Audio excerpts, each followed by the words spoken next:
เมื่อยามยังน้อยเข้าไปเก็บหอยอยู่แคมทุ่งนาชีวิตสาวดงบ้านป่าแสนสุขเทนาเมื่อเยาว์วัยมีสุขแบ่งเศษมีทุกข์เข้าสวยแบ่งเบาพี่น้องของเฮาเคยกินข้าวห่วมเศร้าแลงงานข้าวนี้บาปหนาหรือฝากกันแกล้งฟ้าบ่เป็นใจบันดาลให้ข้าได้ไกลอะไรจากบ้านเคยนอนครั้งใดคิดทอดก่อนน้ำตานองหัวใจเศร้ามองอะไรอาวรณ์หลับตาก็ฝันว่าเฮานั้นได้กลับคืนคนเห็นภาพเมืองลาวคราวก่อนแต่พอตื่นนอนเหลือเพียงความฝันคิดถึงบ้านเขาหัวใจปวดร้าวสะอื้นคิดอยากหวนคืนพื้นแผ่นดินเขตแคว้นถิ่นฐานบ่ลืมดอกนาเทียงนาหลังน้อยคอยอยู่สำลานยังควรคนึงทุกวันบ่ลืมบ้านเขาเหนียวเสียงแค่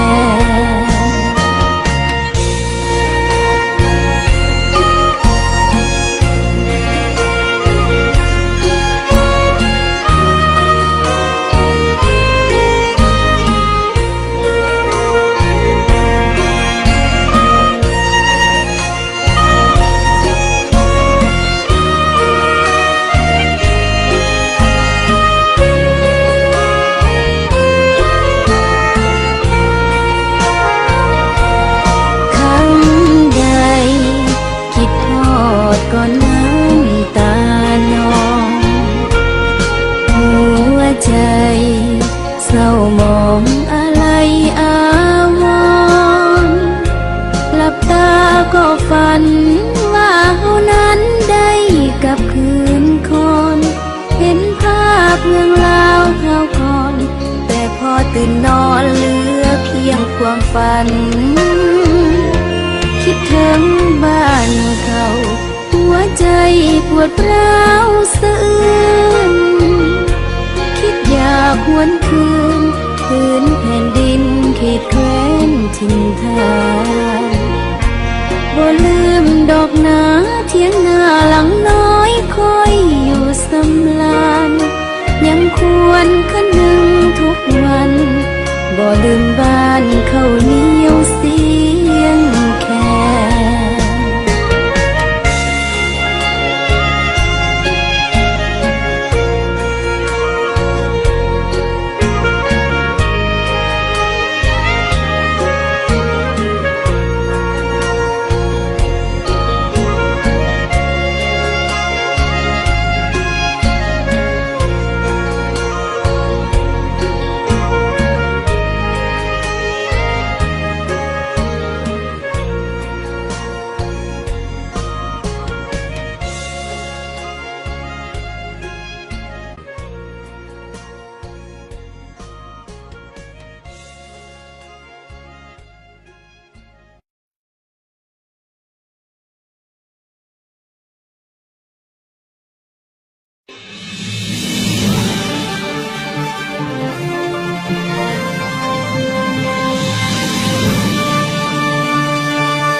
สบายดีพ่อแม่พี่น้องประชาชนลาว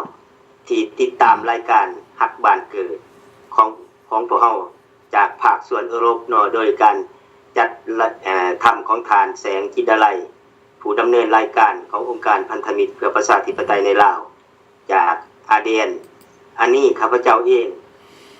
มาในมื้อนี้ก็ถือเป็นเกียรติอันนึงที่ว่าได้เข้ามาเป็นอีกพิธีกรอีกครั้งหนึ่งในมื้อนี้ฉะนั้นจึงว่าอยากขอประชาสัมพันธ์ไม่ถึงพ่อแม่พี่น้องให้รับรู้ทั้งกัน และก่อนประชาสัมพันธ์นี่ข้าพเจ้าอยากขอแสดงความรักแท้และนับถือและก็ถือเป็นเกียรติอันนึงที่ท่านแสงเพิ่นก็เป็นคนทรงคุณวุฒิอยู่ในวงการขององค์การพันธมิตรเพื่อประชาธิปไตยและเป็นพิธีกรหรือว่าเป็นผู้ควบคุมอันนั้นทีวี RDN ของพวกเฮาในทั่วโลกเนาะอันนี้แหละจังว่าข้าพเจ้าก็ขอสนับสนุนและย่อเพิ่นผู้นึงที่ว่ามีการยอมเสียสละอันดูดึงอันดดเดดอันนั้นอย่างดูเด่นสิสุดเนาะอันเรื่องจังซี่เฮาก็หายากคือท่านแสงนี่ก็ย้อนความเสียสละของเพิ่นย้อนความอยากให้บ้านเมืองเฮามีการเปลี่ยนแปลงระบบการปกครองไปสู่ประชาธิปไตยอันแท้จริงอันนี้เป็นจุดประสงค์ของอันนั้นน่ะทุกๆท่านที่ปรารถนาพวกเฮาจึงว่ามาปากมาเว้าอยู่ในขณะนี้และสองมาข้าพเจ้าก็ขอแสดงประชาสัมพันธ์ฝากไปถึงพ่อแม่พี่น้องประชาชนลาวทุกชนชาติชนเผ่าที่กำลังติดตามรายการของพวกเขารายการฮักบังเกิดจากสถานี RDN TV ของพวกเขาเนาะอันนี้แม่นภาคส่วนยุโรปโดยการจัดทำรายการของข้าพเจ้าเองแม่นสวัสดิ์ธงสวัสดิ์อันนี้ข้าพเจ้าขอประชาสัมพันธ์ตัวนั้นถึงพ่อแม่พี่น้องประชาชนลาวเฮาที่กำลังตกและกำลำบากอยู่ในประเทศชาติบ้านเมืองของเราในขณะนี้เนาะแล้วก็สามารถข้าพเจ้าก็อยากฝากความประชาสัมพันธ์ไปในอาทิตย์สีมามือวันที่3เดือนมกราคม2018คืออีกอาทิตย์หนึ่งที่มาฮอดนี่นะที่มาถึงนี้ทางองค์การพันธมิตรเพื่อประชาธิปไตยในลาวโดยการนำพาของข้าพเจ้าเองและก็จะมีการจัดพิธีประชาสัมพันธ์ร่วมกันสร้างความรักความแพงระหว่างพี่น้องประชาชนลาวอยู่ในยุโรปของพวกเขาเช่นตัวอย่างกับประเทศฝรั่งเศสอัลมังประเทศเอสปานพวกเขาได้มาร่วมกันจัดพิธีสร้างสรรค์กันเพื่อผูกพันสมัยตรีของคนลาวของเขาให้มีความหักหอมและมีความผูกพันการเกี่ยวพันกันให้แน่นแฟ้นกันขึ้นถึงแม้ลาวเฮาสิตกอยู่เขตใดแดนใดก็ให้มีจิตใจอันหนึ่งอันเดียวกันร่วมกันหักแพงกันสร้างความเข้าใจกันเพื่อจะให้คนลาวของพวกเฮานี้มีบทบาทในคำว่าเป็นศาสตร์ลาวของพวกเฮาและก็ถือเกียรติศักดิ์ศรีอันนี้ให้คนลาวของเฮาทุกคนได้อันนี้ให้โลกทั้งสากลเขาจะอาภูว่าลาวเฮาแม้ที่อยู่ไสก็ยังเป็นลาวอยู่คือเก่าก็ยังได้สร้างความสัมพันธ์ทางไมตรีกันคือเก่าอันนี้แหละจังว่าแสดงออกให้สากลเห็นในมื้อวันที่3เดือน3ปี2018ยังอีกอาทิตย์หนึ่งแปลว่าตกไปมื้อวันเสาร์หน้าเนาะวันเสาร์สิมาฮอดอันนี้จัดอยู่ที่บ้านข้าพเจ้าเองอยู่บ้านเตอร์เน่เมืองเตอร์เน่อัน01230เขตแล่งเนาะอันนี้แหละอยู่ทางข้างเมืองลียงห่างจากลียงออกมาประมาณ70หลักอันนี้แหละจะขอประชาสัมพันธ์พ่อแม่พี่น้องที่อาศัยอยู่ตามตัวเมืองที่ว่าอ้อมแอมถ้าว่ามีโอกาสมีเวลาก็ขอเชิญให้มาร่วมกันสร้างสรรค์ความหักความแพงระหว่างคนลาวเฮาด้วยกันด้วยความให้ความ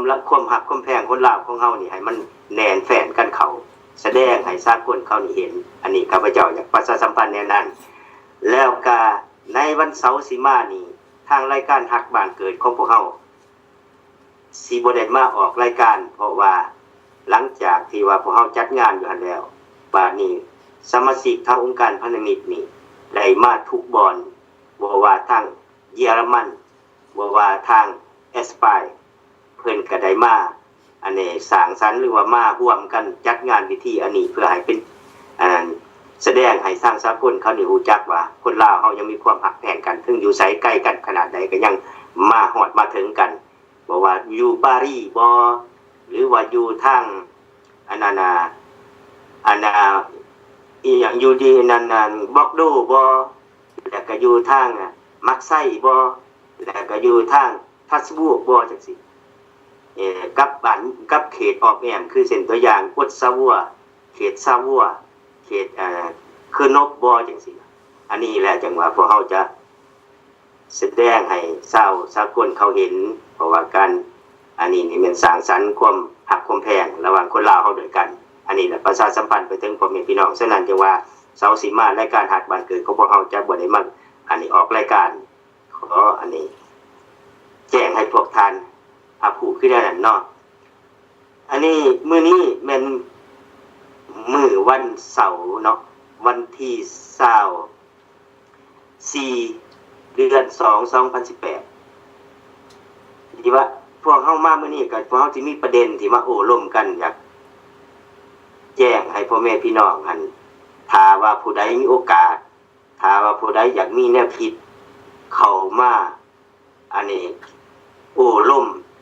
หรือว่ามาออกความคิดความเห็นนำข้าพเจ้าก็ขอเชิญเด้อเทเลโฟนเข้ามาหาข้าพเจ้า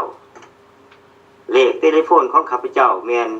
0663994209อันนี้ให้พ่อแม่พี่น้องโทรเข้ามานัมเบอร์นี้โลด0603994209ถ้าว่าพ่อแม่พี่น้องหากมีความคิดความเห็นอยากมาโอ้ร่วมในประเด็นที่พวกข้าพเจ้าร่วมกันหันก็คือประเด็นที่1ก็แม่นเฮาอยากลงเลิกหรือว่าเฮาอยากมาชี้แจงให้พ่อแม่พี่น้องนี่เข้าใจว่า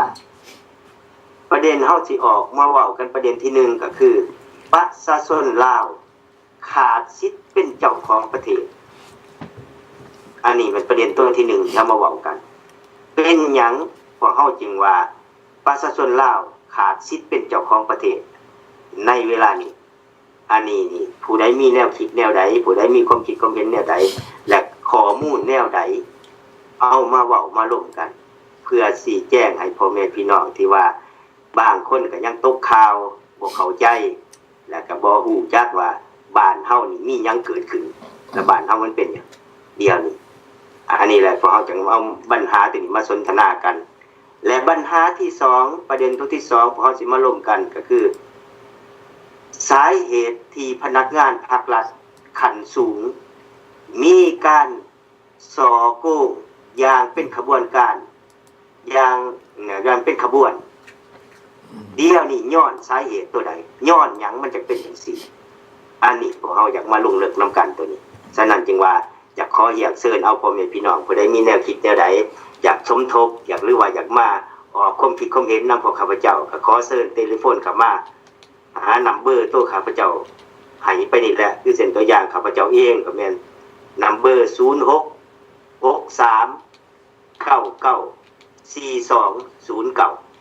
อันนี้ขอเชิญเอามาเฮานี้แล้วพวกข้าพเจ้าก็จะโอ้ร่วมกันน้อยสิเข้าประเด็นซะเพราะว่ารายการของพวกเฮาก็ผ่านไปแล้ว10รายที่ว่าประชาสัมพันธ์กับพ่อแม่พี่น้องประชาชนให้เข้าใจเนื้อเรื่องที่ว่าพวกเฮาจะมาสาเหตุที่พวกเฮาเอาประเด็นซุนี้มาเว้านี่ก็อิงใส่สภาพการทุกมื้อที่เฮาเลี้ยวเห็นอยู่ในประเทศลาวของเฮานี่นะและก็อิงใส่จิตใจของพ่อแม่พี่น้องประชาชนลาวอยู่ทางในเรียกห้องออกมาโอ้ยปากบ่ได้ไอ้บ่ดังเลยเดี๋ยวนี้อยากขอเรียกห้องให้ทางองค์การพันธมิตรเพื่อประชาธิปไตยในลาวนี่เว้าให้แน่ชี้แจงให้แน่เปิดหูเปิดตาให้พ่อแม่พี่น้องกันให้ฮู้จักนำกันแน่เดี๋ยวนี้บ้านเมืองเฮานี่มันถึงขันยับยั้งเลยได้ขันยับยั้งแห้งเลยได้อันนี้นี่ประชาชนลาวเฮานี่อดบ่ล้นคนบ่ทนบ่ได้ประชาชนที่ว่าทุกชนชาติชนเผ่าที่ถูกเหยียบย่ำสิทธินี่นะขาดความเป็นเจ้าของนี่นะอันนี้ล่ะพอจะเอาประเด็นซุนี้มาโอ้ร่วมกันล่ะมาเปิดเผยให้เข้าใจนำกันเนาะอันประเด็นที่เฮามาเว้ากันตะวิดนี่ประเด็นที่1นี่ทานอันเฟเดริกเพิ่นมีแนวคิดจะได้เนาะอันเขาจึงเอาประเด็นตัวนี้มาเว้าเรื่องที่ว่าประชาชน ลาวเฮาทุกชนชาติชนเผ่าขาดสิทธิ์เป็นเจ้าของประเทศนี่และก็มีอีหยังมีข้อมูลตัวใดที่ชัดเจนที่ว่าท่านเฟเดริกอยากมาชี้แจงอยากเอามาเป็นตัวอย่างให้พ่อแม่พี่น้องประชาชนเห็นนำกันมีอีหยังมีแบบใดอันนี้ขอเชิญท่านเฟเดริกขอบใจท่านสวัสดิ์เลยครับอยากขอสบายดีท่านประธานพันธมิตรและก็ประธานพันธมิตรทัวอยู่ในทัวมุมโลกและก็ขอสบายดีท่านพี่น้องลาวอยู่ในทั่วโลกอยู่ในน้องก็เป็นคนลาวด้วยกันแล้วก็ขอแสดงความขอบใจกับท่านแสงนันลุงแสงเซนที่ได้นอกจากกับของเฮาเลยไม่ออกรายการทุกวันเสาร์วันอันนี้ในรายการคนนับบ้านเกิดก็คือท่านสวัสดิ์ออกรายการทุกเทื่อมานี่วันนี้ก็เจ้าท่านพระเจ้าก็ได้ยินท่านสวัสดิ์เล่าเรื่องสิทธิ์ของประชาชนมันมียังไงที่อยู่ในบ้านนอกเวลานี้เนาะทั้งบ้านนอกก็ว่าเป็นยังมันบ้านนอกจะอย่างซี่คนลาวจะบ่มีสิทธิ์ท่านว่าเรื่องสิทธิของประชาชนลาวมันก็มีหลายมีสิทธิ์พระเจ้าก็ได้เป็นว่ามันก็มีสิทธิ์การทำมาหากินมีสิทธิ์การสั่งธุรกิจสิทธิ์การออกเสียงมีการสิทธิ์เลือกตั้งมีการสิทธิ์สั่งสาพัฒนาประเทศมีสิทธิ์เฮียนฮู้ มีสิทธิ์เข้ารับราชการบ่หรือว่ามีสิทธิ์การคุมเป็นตำหนิตีเตียนสิ่งใดบ่ถูกต้องแล้วก็มีสิทธิ์ออกเดินกระบวนประท้วง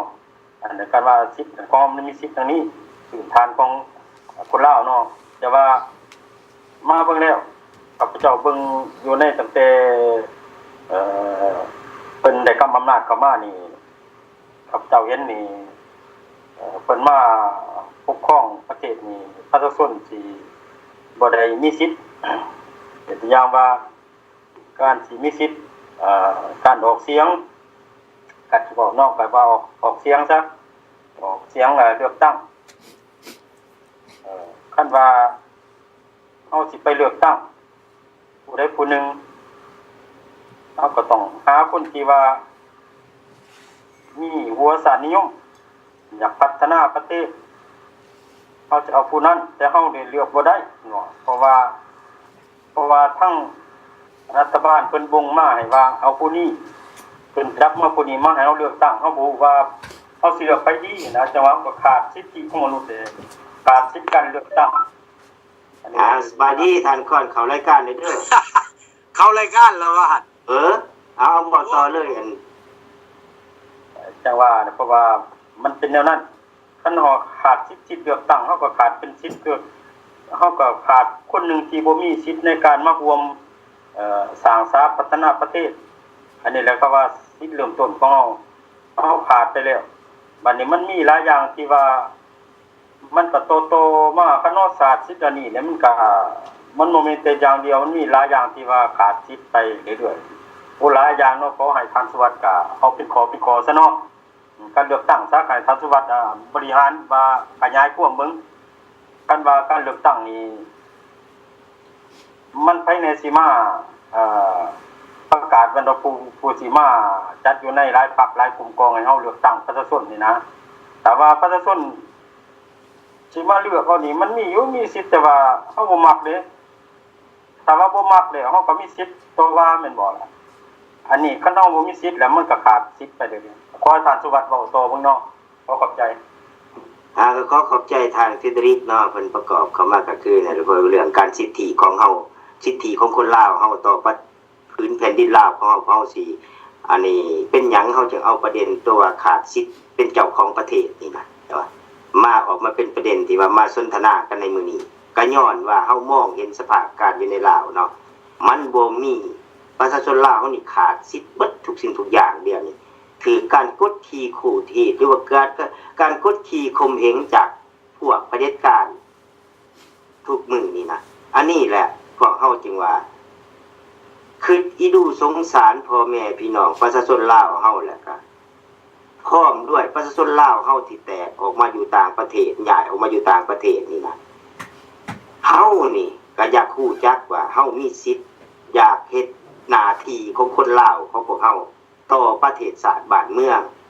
อยากเอาสิทธิ์ตัวนี้สิทธิ์ของเฮานี่นะไปใส่ให้มันมีประโยชน์แก่ประเทศชาติบ้านเมืองแต่ว่าพวกกำอำนาจทุกมือนี่นะแต่ว่า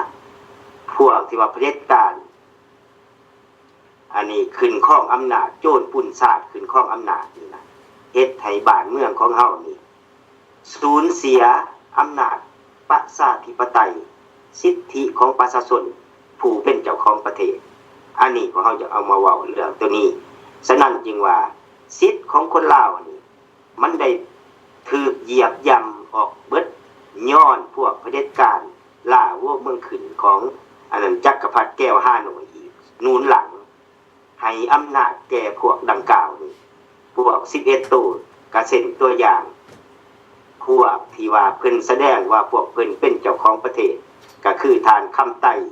ศรีพันดอนทานจุมาลีไสยสอนทานบุญยั่งวรจิตพร้อมด้วยคณะรัฐบาลของพวกเพิ่นทุกคนที่ครองอำนาจอยู่ในปัจจุบันนี้อันนี้แหละพวกเขาจึงว่าพวกนี้นี่นะแม่นพวกที่ว่าประชาชนลาวบ่ได้คัดเลือกขึ้นมาเป็นผู้นำแม้นพวกเพิ่นสถาปนาของพวกเพิ่นเองขึ้นมาเป็นผู้นำเลือกกันเองระหว่างพวกเพิ่นเองขึ้นมาเป็นผู้นำมาเหยียบย่ำประชาชนเหยียบสิทธิประชาชนเมียนไว้ข้าพเจ้าอยากเว้าคือจังซั่นแต่ว่าเพราะว่าเป็นหยังเพื่อเพิ่นนี่สิได้รับใช้และก็สวยโอกาสทักท้วงเอาทรัพย์สมบัติหรือว่าผลประโยชน์ส่วนตัวมาครองอยู่ในอำนาจของพวกเพิ่นเองโดยการหนุนหลังจากแก้วห้าหน่วยเวียดนามเหนือของพวกคอมมิวนิสต์อันนี้นี่แหละสิทธิ์ตัวนี้นี่นะมันบ่แม่นว่าของธรรมดามันบ่แม่นว่าของสิแก้ไขได้ง่ายๆพ่อแม่พี่น้องประชาชนลาวเลย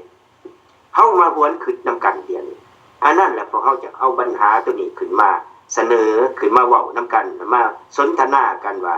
พวกนี้มันเหยียบย่ำพวกเฮาคือแนวใดเหยียบย่ำสิทธิ์ของคนลาวเฮาแนวใดอันนั้นแหละจังว่าทุกสิ่งทุกอย่างข้าพเจ้าอยากอธิบายเส้นตัวอย่างเฮาเห็นกันทุกมื้อบ่ว่าแต่ว่าการขุดค้นบ่อแฮการตัดไม้ไง่คอนการสัมปทานการประมูลทุกสิ่งทุกอย่างข้าพเจ้าอยากแย้งให้พวกท่านเห็นว่าปัญหาที่ว่าการทำลายของพวกเพิ่นนี่นะประชาชนลาวเฮายอมรับบ่หรือว่าประชาชนลาวเฮาเฮ็ดบ่ได้บ่เรื่องจังซี่นะข้าเจ้าจริงเอาคนต่างชาติเข้ามาเหยียบย่ำพวกเฮาเอาคนต่างชาติมาเหยียบย่ำสิทธิของประชาชนนี่นะแต่ข้าพเจ้าส่วนตัวนี่คือว่าประชาชนลาวเฮามีความกล้าหาญมีความสามารถมีความเฮ็ดได้ในสิ่งที่ว่าเรานี่นะการพัฒนาประเทศชาติบ้านเมืองนี่นะถ้าว่าประชาชนลาวเฮามีโอกาสแต่เดี๋ยวนี้พวกจักรพรรดิแก้วคอมมิวนิสต์โฮจิมินห์นี่นะได้มาใส่สวยใส่พวกดังกล่าวนี่พวกผู้นำเผด็จการทุกมือนี่นะเป็นม้าใส่ให้เขาเป็นขี่ขาให้เขาเป็นผู้สี่นำภาคปฏิบัติแม่นพวกเพิ่นเป็นปฏิบัติแล้วปฏิบัติก็ให้ปฏิบัติคืออะไรมาเหยียบย่ำสิทธิ์ของประชาชนลาวคือพระเจ้าข้าพเจ้าเว้านี่นะบ่ว่าแต่ว่าทางด้านอันนั้นสัมปทานทางด้านกุดขนบ่อแฮทางด้านอันนั้นปลูกฝังสร้างเศรษฐกิจของชาติปลูกฝังอย่างเพราะพระอย่างหรืออย่างกระจายแหละไปเรื่องการทำลายสิทธิของประชาชนประชาชนลาวเฮาบ่มีสิทธิ์และเรื่องการคัดเลือกอีหยังกระยาพวกเฮาบ่มีสิทธิ์จักอย่างแม่นเขาแต่งกันขึ้นมาเองแม่นเขาเฮ็ดเองอันนี้แหละเฮาจึงเว้ากันว่าเดี๋ยวนี้ลาวเฮาเบิดสิทธิ์มีเบิดสิทธิ์ที่ว่าอยู่ในพื้นแผ่นดินลาวเฮาเองบ่มีสิทธิ์บ่มีคำออกความคิดความเห็นหยังเบิดถูกตัดออกเบิดย้อนพวกเพิ่นนี่หลงอำนาจหลงเงินว่าฉะนั้นแหละจึงว่าบาดผลสะท้อนแม่นไผได้ครับก็แม่นประชาชนลาวเฮาเป็นผู้ได้ครับ อันนี้ข้าพเจ้าอยากเอาประเด็นตัวนี้ขึ้นมาเลยอยากให้ทานค้อนเพิ่นกำลังเข้ามาใหม่เนาะเพิ่นก็เข้ามาสาหน่อยนึงอยากให้เพิ่นประกอบส่วนนำว่าเพิ่นมีค เอา วาม ป คิด ระกอบ เห็น ไป ยัง ก่อน ไง แม่ประกอบไปก่อนแม่กำลังฟังอยู่ อันนั้นแหละว่าปัญหามันข้างกันอยู่ว่านี่แหละลาวเฮาบ่มีสิทธิ์การตัดไม้ง่ายค้อนคือกันข้าพเจ้านี่เห็นแล้วนี่จับเจ็บใจคือแนวใดเบิ่งเขาค้นใหม่ทุกรูปแบบเขาค้นออกบ่ว่าทางรถบ่ว่าทางเอาทุกรูปแบบนะคันสิเว้าก็จักสิแม่นหยังแหละคนขี้รักของเขานั่นน่ะแต่ว่าบ่จักมาเจียเอาบ่จักมาแกเอามาลากเอาประชาชนลาวเฮานี่ตามชนบทบ้านนอกของเขมรนี่เลี้ยวเห็นเบิดเอาออกมาเป็นหลักฐานให้เฮาเบิ่งเบิดเฮาเห็นนํกันในทั่วโลกแต่ว่าเว้าบ่ได้ตำหนิก็บ่ได้แต่ว่าสิเว้าออกว่าโอ้ยมาพิลึกแท้คือว่าประชาชนเวียดนามนี่คือว่าคนใหม่คนต่อออกไปหลายแท้อันนี้นี่คันจะเว้าตัวนี้ออกมาทางพวกม้าใส่ของเพิ่นนี่นะพวกอันนั้นม้าหับใส่ของพวกเพิ่นนี่นะเพิ่นเว้าแนวใดโอ้สหายเว้าตัวนี้ออกมาหมายถึงว่าทหารนี่บ่มีแนวคิดที่ว่าบ่เห็นพร้อมนำพรรครัฐขัดขวางนโยบายของพรรครัฐท่านมีปัญหาใดคันเว้าออกมาเรื่องจังซี่อันนั้นแหละวิธีนาคูวิธีเหยียดย่ำสิทธิของประชาชนลาวของเขาบ่ว่าให้เฮามีสิทธิ์มีปากมีเว้าแต่ว่าให้เฮานี่มิดอยู่เพิ่นอยากเฮ็ดหยังเพิ่นก็เฮ็ดเพิ่นอยากทำหยังเพิ่นก็ทำอันนี้ประเด็นตัวเรื่องไม่เห็นข้าหูข้าตาก็นั่งพากับประชาชนลาวทั่วประเทศทุกชนชาติชนเผ่าก็นั่งเบิ่งตามงเยอะบ่กล้าว่าสิเว้าบ่กล้าว่าสิตำหนิปัญหา2ขุดค้นบ่อแห่ก็จนเบิดประเทศลาวเฮาก็จนแต่จนเป็นขุมเป็นอีหยังหรือบ่จักสิเว้าละหายก็ระเบิดอันนั้นอยู่อิหยังอันอยู่ญี่ปุ่นหยังโอ้ว่าหยังระเบิดนั่นน่ะโอชิบะปรมาณูระเบิดปรมาณูอยู่ ฮิโรชิมะ อยู่โตชิมะอันนี้แหละจังว่าเฮามาเห็นแล้วมันน่าสังเวชประเทศเป็นหยังคือเป็นถึงขนาดนี้แต่ว่าประเทศลาวเฮานี่ยังทุกข์อยู่ตลอดยังเป็นประเทศที่ว่าด้อยพัฒนายังเป็นประเทศที่ว่าทุกข์ยากกว่าหมู่เบิดอยู่ในโลกทั้งว่าทรัพยากรเฮาก็เบิดอีหยังเฮาก็เบิดแล้วมันไปอยู่ไสเงินจำนวนนั้นอันนี้แหละประชาชนเฮาเว้าบ่ได้ไอ้บ่ดังแท้ๆเหยียดย่ำแท้ๆนั่นแม่นเขาเฮ็ดตามลำพังใจของพวกเขาให้พวกต่างชาติเขามาใส่สิทธิ์ใส่อำนาจอยู่ในลาวอย่างเต็มเปี่ยมอันนี้เรื่องนี้ตามบ่นำสร้างปัญหาให้แก่ลูกหลานพ่อแม่พี่น้องประชาชนอีกใส่ชีวิตอย่างฝืดเคืองอยู่ในประเทศลาวของตนเองอันนี้พวกท่านเอามาคิดนำกันแล้วมาคิดมาพิจารณาว่าพวกเขาจะแก้ไขปัญหานี่ได้แบบใดในเมื่อพวกอันกำอำนาจอันป่าเถื่อนแบบนี้พวกโจรปุ่นศาสตร์ขึ้นครองอำนาจแบบนี้พวกเฮาสิพากันนิ่งนอนใจอยู่แบบนี้บ่พากันเสยอยู่แบบนี้บ่นั่งเบิ่งตามองๆอยู่แบบนี้บ่พี่น้องลาวเฮาทั่วโลกพี่น้องลาวเฮาอยู่ในประเทศทุกชนชาติชนเผ่าให้คิดนำกันคันบ่แม่นคนลาวเฮามาแก้ไขปัญหาประเทศปัญหาของลาวเฮาสิท่าไผมาแก้ไขสวยเฮาสิท่าชาติใดมาช่วยพวกเฮามันก็แม่นคนลาวเฮานี่แหละจะแก้ไขปัญหาของลาวเฮาเองอันนี้ข้าพเจ้าอยากสักส่วนอยากเรียกร้องไปถึงพ่อแม่พี่น้องประชาชนลาวเฮาที่อาศัยอยู่ทุกมุมโลกที่อาศัยอยู่ภายในประเทศตื่นเถิดเห็นสภาพการนำกันเอาอีหน่าสงสารสังเวชบ้านเมืองเฮาสิเอาตัวอย่างดินน้อยๆมาเว้าเช่นตัวอย่างว่าการประมูลบ่ว่าแต่ประมูลบุญถาดหลวงบุญสวงเรือบุญนมัสการพระอนันตวัดผู้จำปาสักหรือบุญอีหยังก็ตามบุญใหญ่ๆอยู่ในประเทศลาวนี่นะหารายได้อันน่ะมันแม่นมีแต่คนเวียดนามได้รับผลประโยชน์คนลาวเฮาแล้ว แม่นบ่มีส่วนอันนี้เฮามาหวนคิดนํกันสิทธิ์ของคนลาวมันอยู่ไสนี่นะเฮามาหวนคิดนํกันฉะนั้นจึงว่าเอาข้าพเจ้ามาฮอดนี้ก็อยากมอบให้ท่านเฟเดริกเพิ่นประกอบส่วนเล่าไว้ว่าเพิ่นมีความคิดมีแนวคิดจังไดตรงนี้เพิ่นเห็นแบบใดขอบใจท่านสวัสดิ์มาเบิ่งแล้วกันสิเว้าแล้วก็ผู้ที่เพิ่นมาบริหารประเทศเพิ่นว่านักการเมืองคันเว้าแล้วคันว่านักการเมืองมันก็ต้องแนมินว่าหาสิ่งที่สร้างสรรค์พัฒนาประเทศให้เป็นประชาชนในประเทศมีอยู่มีกินสร้างเศรษฐกิจบ่สร้างความร่ำรวยให้คนลาวแต่ว่าผู้นำแต่ละท่านเป็นเข้ามาบริหารประเทศนี่มีแต่ว่าเป็นประวัติที่บ่ดีเบิดทุกคนคันว่าผู้ใดก็ว่าเพิ่นสลาดซองใส่คันว่าเพิ่นมาอยู่42 43ปีแล้วเพิ่นสิว่าสิพัฒนาประเทศว่าให้คนมีอยู่มีกินคันสิเว้าว่าเพิ่นมาสร้างสรรค์พัฒนาประเทศนะเพิ่นมาทำอิฐเพิ่นก็ว่าออกแห้งเพิ่มพูนผลิตผลมันบ่ได้ยินอยู่ข้าพเจ้าได้ยินตอนเรียนเป็นนักเรียนแต่สมัยก่อนเฮาก็บ่ได้เว้าได้ว่าเรื่องเพิ่มพูนผลิตผลนี่นะเพิ่นเอาความใหม่ๆมาตัวประชาชนเพิ่มพูนผลิตผลจังซั่นจังซี่เรื่องนี้นี่คือว่ามัน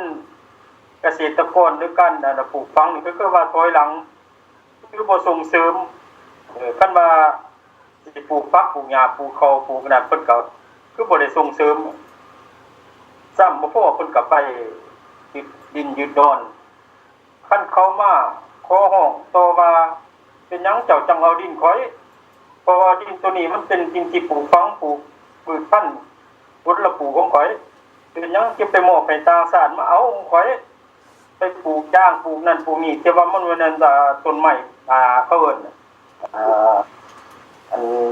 การอยู่กินปลูกผักหยังมันไปปลูกต้นไม้อุตสาหกรรมอันนั้นเขาก็บ่เข้าใจนะอันนี้แหละเพิ่นว่าคันว่าเฮาน่ะมีสิทธิ์เนาะก็ปล่อยอันนี้มันบ่แสดงว่าประชาชนลาวบ่มีสิทธิ์ต่อว่าแม่นบ่อันนี้การทำมากินเนาะก็บ่มีสิทธิ์อยู่แล้วนะบัดนี้คันสิสร้างธุรกิจเพิ่นก็บ่ได้ส่งเสริมว่าเฮ็ดจังได๋เฮาสิให้คนลาวเฮานี่ได้สร้างสรรค์พัฒนาได้ทำธุรกิจบ่จักโรงงานบ่เฮ็ดเครื่องหยังเพิ่นเครื่องจักรเครื่องงานเพิ่นสิมาเฮ็ดเป็นกับโกเปียกะจีบ่เก็บหมักไม้บ่สิเพิ่นก็บ่ได้ส่งเสริมคันว่าเพิ่นมีทุนคันว่าชาวบ้านเนาะเห็นเห็นว่าประชาชนนี่บ่มีทุนเนาะบ่มีรายได้เพิ่นก็ต้องมีเงินเงินทุนให้ประชาชนไปกู้ยืมให้มาก่อตั้งสร้างอุตสาหกรรมแม่นบ่เล็กๆน้อยๆทุนน้อยก็สร้างน้อยการโรงงานใหญ่มันก็ต้องสร้างใหญ่สร้างให้คนมีเวียกเฮ็ดงานทำกันอยู่ในประเทศนะอันนี้43ปีนี่เพิ่นสร้างหยังแน่พอสิให้มีเป็นให้ประชาชนได้มีเวียกเฮ็ดงานทำนะเปรียบเทียบว่าสมัยก่อนนะสมัยปราศจากลาวนะมีได้มีโรงงานนะคันว่าโรงงานเฮ็ดเกือบเนาะก็มีแม่นบ่โรงงานเฮ็ดสบู่ซักผ้านี่ก็มีเดี๋ยวนี้มาถามมึงโรงงานอันนี้มันหายไปไสเนี่ยนะเดี๋ยวเป็นหยังเพิ่นบ่เสริมสร้างโตเพิ่นเข้ามานะเป็นหยังจึงหายนี้ข้าพเจ้าอยากรู้ว่าเท่านั้นแหละแล้วเดี๋ยวนี้คนลาวอยู่นี้จากไปอยู่ต่างประเทศทำงานอยู่ประเทศเพื่อนบ้านนี่มันจักแสนจักหมื่นจักแสน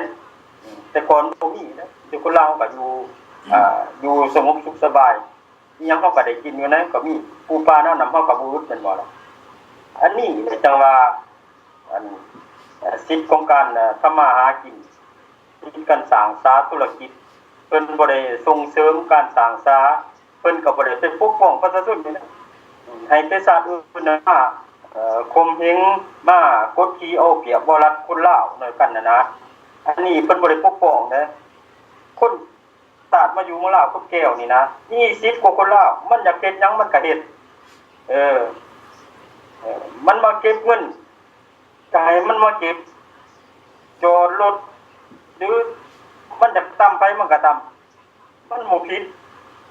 คัดไปหาอันนั้นตำรวจทหารซะก็เป็นตำรวจทหารแก้ว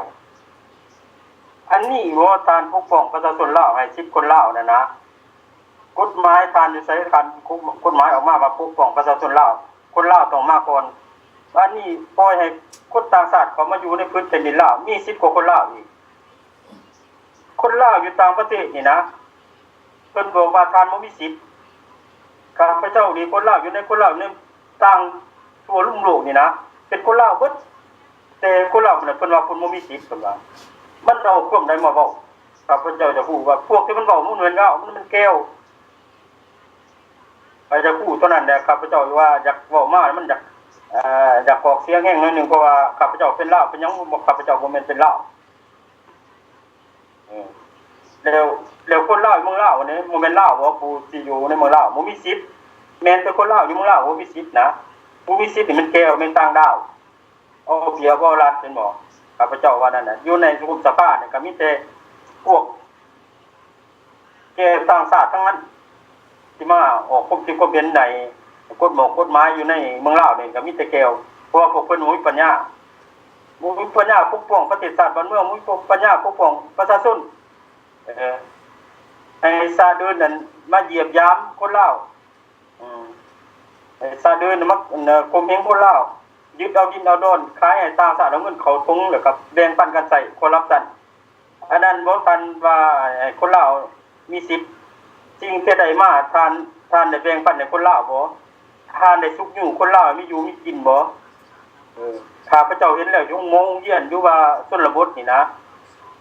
บ่เห็นไดเพิ่นสิสร้างสิสาคันว่าประชาชนสิสร้างสิสาอันเรื่องดินโดนถกคนทางนี่นะข้าพเจ้าก็บ่เห็นว่าเพิ่นสิสร้างถนนดีได้นะปูนในทุนโอนเงินเพิ่น 10% 20% จะสร้างทางรถไฟพุ่นเด้สร้างมายังทางรถไฟคันทันมีสลัดตรงไสนะบ่สร้างโรงเรียนสร้างถนนทางคนเดินพัฒนาอย่างอื่นเพราะว่าเฮายังบ่ทันพร้อมความคิดไปความคิดแก้วเพราะว่าท่านบ่มีความคิดบ่มีปัญญาบ่มีสิทธิ์ดอกท่านเองก็บ่มีสิทธิ์นะอยู่นี่ในเมืองลาวนี่นะท่านอื่นมีสิทธิ์เหนือกว่าท่านเพราะเขาจับท่านมาตั้งไว้ซื่อนี่บงการว่าจะเฮ็ดจังซั่นจังซี่นี่แหละข้าพเจ้าจึงว่าสิทธิ์ของประชาชนลาวนี่มันมีอยู่ในพื้นแผ่นดินลาวเลยนี่นะขอบใจท่านสวัสดิ์ก็ขอบใจท่านเฟเดริกเนาะที่ประกอบส่วนเป็นก็เห็นแบบนั้นคือเฮาฮู้จักกันมาแหละอันนี้ข้อมูลน้อยๆที่เฮามาเว้ากันคันลึกๆแท้ๆนี่ล่ะใหญ่ๆแท้ๆนี่โอ้ยมันก็หลายอย่างเนาะคันสิเว้าแหละจนว่าบ้านเฮานี่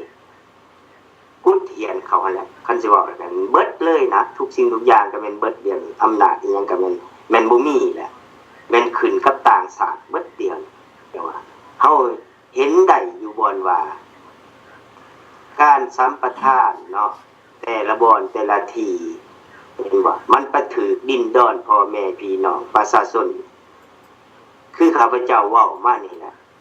สัมปทานอันค้อนพระเพ่งนี่ 7,000 เม็ด 7,000 ตาโตนี่นะมันสิไปถือบ้านใดมันสิไปถือดินไผพ่อแม่ประชาชนผู้ใดอันนี้เขาบ่สนใจเขาบ่สนเขาสนแต่ว่าเงินกองโต๊ะที่เขาถงเขาอันนี้แหละเขาเหยียบย่ำสิทธิ์ของประชาชนลาวบีบบังคับประชาชนลาวไว้บ่ให้เงยข้อขึ้นมาต่อว่าต่อขานได้ก็มันเฮาก็เห็นกันหลายๆบ่มีแต่เขตนี้เขตอันนั้นสามเหลี่ยมค่ำบ่ว่าเท่านั้นเขตบึงถาดหลวงบ่เดี๋ยวนี้ก็เขตอันนั้นสัมปทานอันเขตอันสัมปทานอันข้างรถไฟมันไปถือดินดอนต้อนหญ้าพ่อแม่พี่น้องประชาชนมันจักพันจักหมื่นจักแสนพวกทานเฮ็ดจังพวกทานมีข้อมูลมีอันนั้นอีหยังเพิ่นเอิ้นว่าอันมีการอัน ซึ่งมีการจ่ายให้ประชาชนบ่หรือแนวใดในเมืองประชาชนถือผลกระทบจากโครงการของพวกทานว่างไปสมมุติผมคิดกับพวกนายทุนพวกทานมีใช้อันนั้นจ่ายให้แก่เจ้าของที่ดินเขาบ่หรือแนวใดอันนี้แหละครับพระเจ้าจะมาเว้าว่าทุกละองค์การที่เพิ่นสัมปทานไปนี่นะแม่นประชาชนได้รับความเดือดร้อนเบิดทุกคนทุกจนลงแต่ละมือแทนที่ว่าสิก้าวหน้าประทุกลงซ้ํได้ถึกเอาดินเอาดอนขายให้พวกนายทุนไปสร้างนั่นสร้างนี่แทนที่ว่าสิมีเงินตั้งเนื้อตั้งโตตั้งรักตั้งแรงให้ดีขึ้นประชาชนปัดตรงกันข้ามกลายเป็นคนทุกข์ยากอยู่ในประเทศของตนเองผู้ที่มีชีวิตสดใสมีอยู่มีกินก็มีแต่ภาครัฐพร้อมด้วยนายทุนหาผลประโยชน์ส่วนตัวสำหรับเขาเองสร้างห้างคุณมีให้แก่ศาสตร์ของเขาขนเงินจากรายได้จากประเทศลาวนี่ไปสร้างห้างคุณมีให้แก่ประเทศเขาลาวทั้งศาสตร์ก็เลยกลายเป็นลาวทุกข์ยากอยู่ตลอดอันนี้แหละพวกเขาจะเอามาเว้าว่าการถือเหยียบย่ำสิทธิของประชาชนลาวประชาชนลาวเฮาบ่มีสิทธิ์เป็นเจ้าของประเทศอันนี้ปัญหาเฮาเอามาเว้ากันเอาทานข้อนมีประกอบคือแนวใดเนาะขอเสริมเด้อเอาสบายดีเนาะ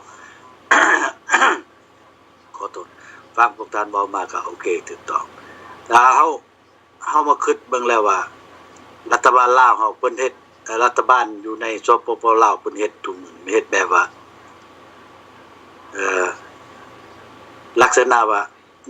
น้ำขึ้นเลยหีบเขียวตักลักษณะจังซั่น ไผสิมาแนวใดก็อย่าขอแต่ว่าเป็นเงินว่าโอ้สิสัมปทานตัวนั้นสิสัมปทานเขียวเอามันพวกเพิ่นคิดแนวนั้นแต่ว่ามันสิไปแตะต้องสิทธิผลประโยชน์ของประชาชนลาวเฮาหั่นบ่อนใดยังบ่ทันเว้าเทื่อนะให้มีโครงการอันนั้นมาแล้วแม่นเฮ็ดโลดและเรื่องสิเกิดขึ้นภายหลังหั่นรัฐบาลสิแก้ว่าสิให้ค่าที่ว่าได้ตัดถนนหนทางมาถึงบ้านประชาชนสิให้ค่าชดเชยนั่นก่อนค่าชดเชยแต่ว่าเฮามาได้ยินเสียงวิพากษ์วิจารณ์ขึ้นมาแล้วว่าแต่ละคนยังรอท่าอยู่เรื่องเงินสัมปทานต่างๆนะแล้วเฮิงปานใดแล้วเขาจังสิได้แล้วสิได้หลายปานใดบางคนฮู้แล้วว่าผลได้ขึ้นมาหั่นแต่มันก็บ่สมค่าเขาเจ้าก็บ่ยอมเห็นบ่ถ้าบ่ยอมแล้วเกินยังขึ้นเกิดมีการจับกุมคุมขังการเกิดมีการจับกุมคุมขังขึ้นมาแล้วไผรับผิดชอบบ่มีต่างคนต่างสู้แล้วก็เอาตัวรอดเอาตัวไฟตัวมันสุดท้ายมาคือระยะวังหนึ่งนี่ว่าได้ยินข่าวว่าจับประชาชนเขตภาคใต้ไปกลางคุกเลยเสียชีวิตแล้วยังบ่แล้วเอาไปส่งราชการโดยที่ว่าบ่ได้มอบศพให้กับอันทางเจ้าหน้าที่กวดขันบ่ว่าผู้เกี่ยวเป็นแนวใดตายแนวอยู่ไสลักษณะจังซี่บ่ธรรมดาแล้วเรื่องแบบนี้คันเฮาอ่านแล้วคือการปกปิดความผิดของเจ้าหน้าที่เฮามาเบิ่งแล้วว่าคันว่าจับประชาชนนั่นคือจับในคดีแนวใดอันนี้จับประชาชนคดีที่ว่าเขาต่อต้านคัดค้านบ่ยังไงมาสัมปทานหรือญาติเอาดินดอนของเขาแล้วจับไปแล้วมันจำเป็นหยังสิไปขู่เข็นทำลายห่างกายบ่ต่างๆถ้าแม้นว่าพวกค่ายาเสพติดค่าเครื่องของเถื่อนอันนั้นอาจเป็นไปได้ที่ท่านจะต้องทุบตีหรือว่านาบขู่ต่างๆให้เขาบอกว่าแม่นไผเป็นผู้สั่งการแม่นไผผู้ให้มาฆ่าจังซั่นสิอันนี้มันถูกต้องอันนี้รัฐเจ้าหน้าที่ฮู้อยู่แล้วว่าจับอันนี้แม่นจับย้อนว่าเขาเจ้าคัดค้านบ่อยากปะที่ดินให้ดินนาของเขาเจ้าและให้ได้ถึงขั้นตายแม่นตัวอันนั้นลักษณะอันนี้แหละจังว่าคนลาวเฮาอันให้ข้าพเจ้าคิดว่ายังบ่เข้าใจเขา กับอันหนึงเรียกว่าคำว่าประเทศสาธารณรัฐประชาธิปไตยประเทศสาธาคำว่าสาธาไปก็คือสิฮู้คันว่าละนารัฐทุกสิ่งทุกอย่างมันแม่นของรัฐหมดบ่ได้แม่นของผู้ใดรัฐเว้าได้แล้วความหมายนะก็สิเว้าเลยคันว่าประชาธิปไตยกับประชาธิปไตยอยู่ในขอบเขตที่รัฐบาลบงการออกมาที่เจ้ามีสามารถ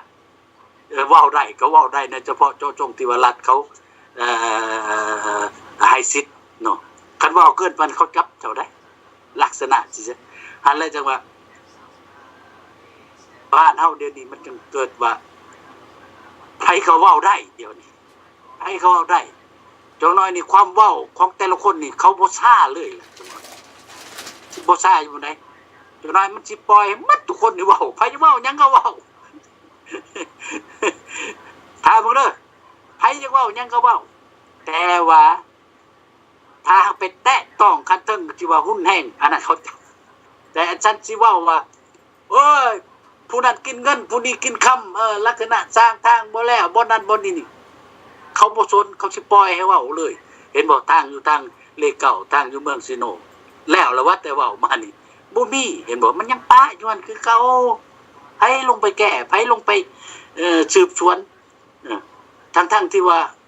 อยู่ทางต่างประเทศนี่ก็มีวิดีโอมียังออกสายให้เบิ่งโลดว่าคนดึงรถคนแก่รถผู้โดยสารฉุกรถถนนหนทางฉุกคันผู้ใดบ่ฉุกก็บ่ได้ไป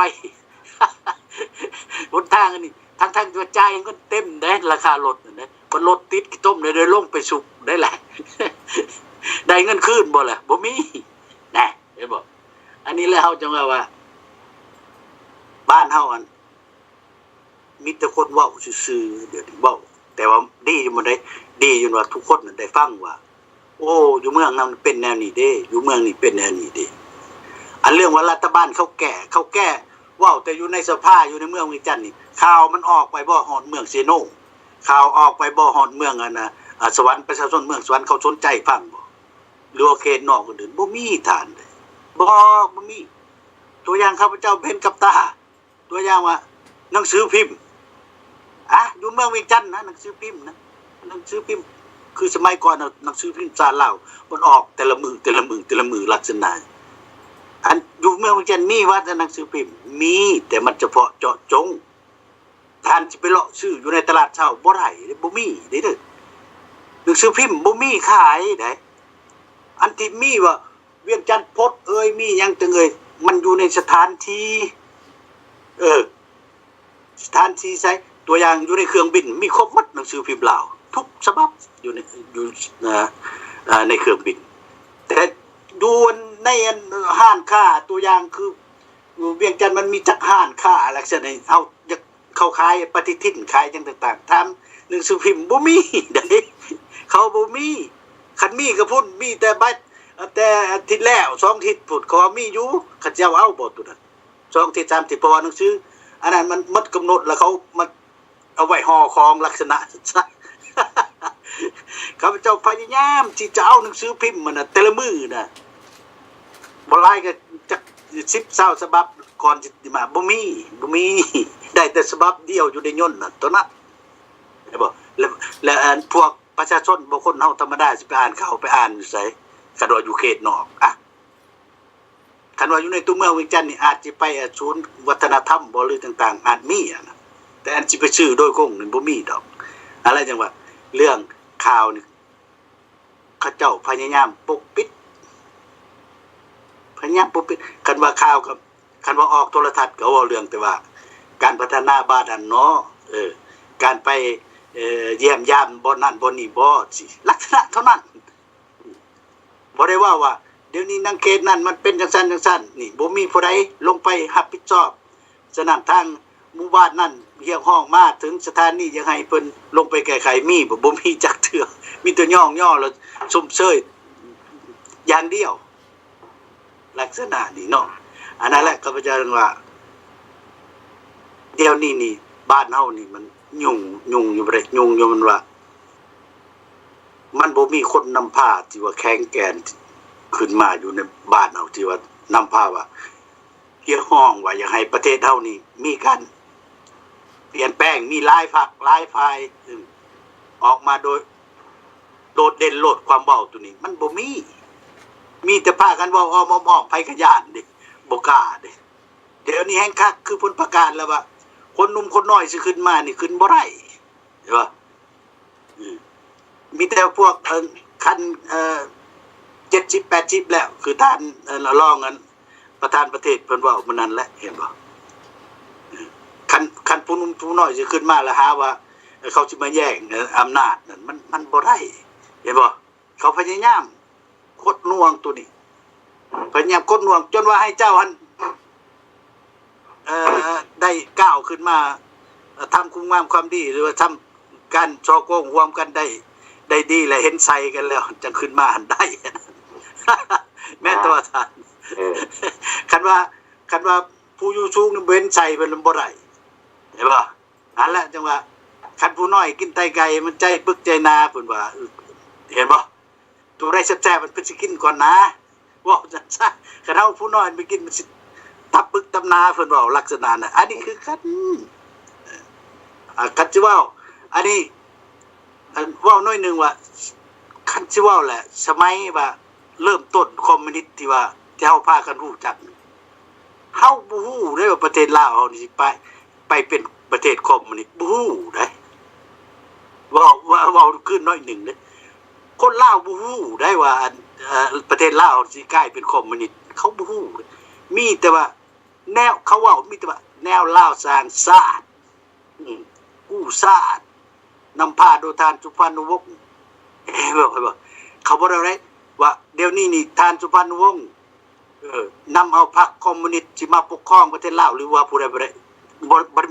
มีใครได้ยินดอกสมัยนั้นมีแต่แนวลาวสร้างสรรค์ม่วนที่สุดขัดจั่วอยู่ใช้กับแนวลาวพวกกันรัฐบาลเก่านี่เอาไว้ทางหลังลักษณะสิซะสมัยก่อนๆเขาสร้างขึ้นมาติบิดดิข้าพเจ้ายังเชื่อว่าโอ้ผักอันแนวลาวสร้างชาตินี่ดีข้าพเจ้าว่าดีได้บ่แม่นบ่ดีที่สุดที่ว่าเขาเจ้าเห็นบัดกลายมาแล้วขี้แมวเต็มกระดงคืออย่างนั้นพวกเฮาจนได้ออกมาอยู่ต่างประเทศแล้วมาต่อสู้กันทุกมื้อนี้แหละท่านเด้อเนาะแต่ว่าเรื่องอันลังๆอันถ้าว่ามีโอกาสข้าพเจ้าก็สิเว้าคืนอีกว่าเป็นยังว่าสมัยไปเห็นสมัย73เป็นยังว่ามันดีอยู่บอนใดและต่อมาเดี๋ยวนี้มันเป็นขี้แมวเต็มกระดงเท่าใดเนาะเอาขอเชิญท่านสวัสดิ์ต่อครับขอบใจท่านก่อนเนาะที่ว่าเพิ่นประกอบส่วนคือเพิ่นฮู้เข้าใจอันแล้วเพิ่นก็เห็นแบบนั้นเนาะอันนี้ก็แม่นแต่เพิ่นเห็นแต่ข้าพเจ้าอย่ามาเว้าว่าการปกปิดข่าวนี่นะเพิ่นว่าเพิ่นปกปิดได้เพิ่นว่าเพิ่นเก่งด้วยกันเพิ่นอันนี้ข้าพเจ้าอยากมาเว้าว่าปกปิดบ่ได้แล้วยกเดี๋ยวนี้มันยกเทคโนโลยียกทันสมัย2018แต่ปี2000มานี่มันมีการข่าวมันออกมาหุ้นแห้งเลยเดียวเลยจ้ะว่าย้อนแต่กี้เพิ่นคิดว่าคนนี่สิบ่มีการวิวัฒนาการสั้นบ่เพิ่นจังตีราคาว่าปกปิดข่าวนี่บ่อยากให้มวลชนนี่ฮู้บ่อยากให้ประชาชนนี่ฮู้บ่อยากจะประชาชนเห็นเดี๋ยวนี้มันปกปิดบ่ได้แม่นสิเฮ็ดจังได๋พวกท่านก็ปกปิดบ่ได้พวกเฮานี่ฮู้จักเบิดคือข้าพเจ้าเคยเว้านี่แหละฮู้จักอยู่ในใส่ในทุ่งของพวกเพิ่นนี่มีหยังทุกมื้อนี่นะแต่ว่าอันนี้แม่นว่าทุกสิ่งทุกอย่างมันล้มเหลวไปเบิดตามแนวคิดของพวกเพิ่นเพราะว่าแนวคิดของพวกเพิ่นมันล้าสมัยมันล้าหลังคือมีแต่อยากได้แต่อำนาจปกป้องสิทธิ์ของตนเองนาบครูประชาชนไว้บ่ให้มีสิทธิ์ขึ้นมาปากมาเสียงอันนั้นแหละพวกเฮาจึงว่าเดี๋ยวนี้มันปกปิดบ่ได้แล้วโลกวิวัฒนาการแล้วท่านผู้นำแต่ละท่านเลยเศร้าขึ้นสาเดี๋ยวนี้มีแต่พวกท่านนั้นสิลงเหวเดี๋ยวนี้แต่ว่าเฮาก็บ่ฮู้ว่าสถานการณ์มันสิขึ้นมาแบบใดข้าพเจ้าอยากเว้าคือแนวนั้นลองเบิ่งคิดว่าพวกท่าน ดาบคู่ประชาชนใดบ่เหยียบย่ำสิทธิประชาชนใดไปตลอดว่าอันนี้มันบ่มีในโลกนี้เฮาบ่เห็นแน่นอนมื้อหนึงประชาชนต้องมีโอกาสพวกท่านสิเฮ็ดจังไดก็เฮ็ดแต่ว่าประชาชนก็บ่อยากเดียวนี่มันเมื่อยแล้วมันเมื่อยอดเมื่อยทนแล้วมันจะเป็นมันต้องได้ออกมาสู้กันออกมาเว้าออกมาว่าอันนี้ข้าพเจ้าเรื่องการปกปิดของพวกเพิ่นมันปกปิดบ่ได้ลูกหลานเหลนหลอนเฮาทุกมื้อนี้ออกมาเป็นยั่วใช่ป่ะข้าพเจ้าก็บ่อยากเว้าดอกแต่ว่าการย้อนความเบื่อหน่ายของข้าเจ้านี่แหละย้อนความเจ็บแสบของข้าเจ้านี่แหละต่อพรรครัฐเฮ็ดต่อประชาชนลาวนี่นะฉะนั้นจังว่าพรรครัฐที่เห็นแก่ผลประโยชน์ให้อำนวยความสะดวกให้แก่ชาติอื่นและประชาชนลาวของตนเองนี่เหยียบย่ำไว้และลาวอยู่ไสสิบ่มีใจลาวคนใดสิบ่มีความเพียรแค่ข้าพเจ้าอยากถามคือแนวนั้น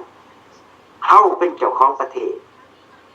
เป็นบ้านเกิดของเฮาเป็นบ้านพ่อบ้านแม่ของเฮาแต่ดึกดำบรรพ์แต่มาบัดนี้ยกขึ้นคือข้ออำนาจนี่ยกแผ่นดินลาวเฮานี่ไป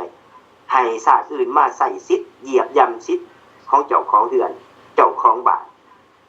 และเจ้าของเรือนเจ้าของบ้านสิพอใจบ่เฮาคิดกันจังซั่นคันบ่พอใจเด้อเจ้าของเรือนเจ้าของบ้านสิเฮ็ดหยังเดี๋ยวอันนี้พวกท่านรอคอยเบิ่งว่าแม่นยังมันสิมีอีหยังมันจะเกิดขึ้นข้าพเจ้าอยากเว้าคืออย่างนั้นทานแม่นยังมีกำลังทานยังมีอันนี้แต่ว่าข้าพเจ้าอยากห้องไปถึงพ่อแม่พี่น้องประชาชนเฮามีการต่อสู้เพื่อเอาประชาธิปไตยเพื่อเอาสิทธิ์ของเฮาเองเฮาเฮ็ดได้เฮาบ่มีความผิดหยังเบิดเดียว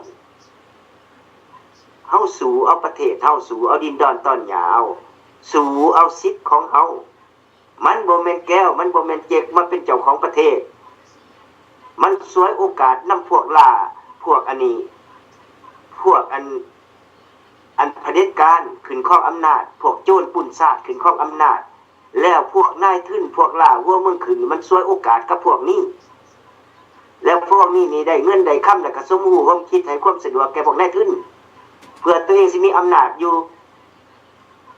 อันนี้แหละปัญหาของมันที่ว่าเฮ็ดให้เขาเหยียบย่ำสิทธิ์ของประชาชนเดี๋ยวนี้พวกท่านบ่คล้องค่อยกันอยู่แล้วพวกประชาชนลาวทั่วประเทศประชาชนลาวทั่วโลกมีสิทธิ์เท่าเทียมกันเป็นเจ้าของประเทศนำกันพวกเขาจะมาแก้ไขปัญหาของชาติเดียวเอาเว้ากันคือแนวนั้นบ่มีไผสิมาแก้ไขปัญหาของชาติช่วยลาวเฮาดอกนอกจากลาวเฮาเองแต่ว่าเฮาก็ต้องเรียนหาสากลคือกันสากลเป็นบ่อนพึ่งสากลเป็นหลักฐานพิญญาณให้พวกเฮาประเทศลาวบ่แม่นประเทศที่ว่าหัวกุดสะพายร้อยบ่แม่นประเทศลาวบ่แม่นประเทศที่บ่รับรู้จักสากลประเทศลาวรับรู้จักสากลมีเขตน้ำแดนดินอันครบถ้วนพวกท่านอย่าหวังว่าพวกท่านจะได้อำนาจต่อไปได้ครองต่อไปในมือหนึ่งข้าพเจ้าเคยบอกเรื่อยๆว่ากรรมมันก็ต้องสนองกรรมผู้ใดเฮ็ดไหนผู้นั้นก็ต้องได้รับไปนั้นอย่าสุขึกว่าเป็นประเสริฐอันนี้ข้าพเจ้าอยากแจ้งอยากแย่งยิ่งให้พ่อแม่พี่น้องประชาชนลาวทุกชนชาติชนเผ่าทั่วพื้นแผ่นดินลาวแม่นพวกเฮามีสิทธิ์ต่อสู้แม่นพวกเฮามีสิทธิ์เป็นเจ้าของประเทศนำกันเดี๋ยวแม่นประสินาบคู่พวกเฮาวิธีใดว่าพวกเฮาบ่มีสิทธิ์เป็นเจ้าของประเทศประชาชนลาวจะบ่ยอมรับเป็นเด็ดขาดข้าพเจ้าอยากเว้าคือแนวนั้นจังว่าอันนี้แหละมันเป็นข้อมูลอันชัดเจนนำกันเห็นแจ้งนำกันในการกระทำอันโหดร้ายป่าเถื่อนอันโหดร้ายชั่วซ่าที่สุดอยู่ในโลกมีแต่พวกสปปลาวนี่แหละพวกผู้นำลาวขายสาสนี่แหละเฮ็ดทุกมือต่อประชาชนลาวเฮานี่ล่ะสร้างความเจ็บแสบสร้างความทุกข์ทรมานแก่ประชาชนลาวเฮาพวกเฮาองค์การพันธมิตรเพื่อประชาธิปไตยในลาวจะบ่ยอมจะยืนอยู่จับคันทุ่งต่อสู้กับพวกท่านอันนี้ข้าพเจ้าประกาศโตขึ้นได้คือแนวนั้น อันนี้ท่านนะ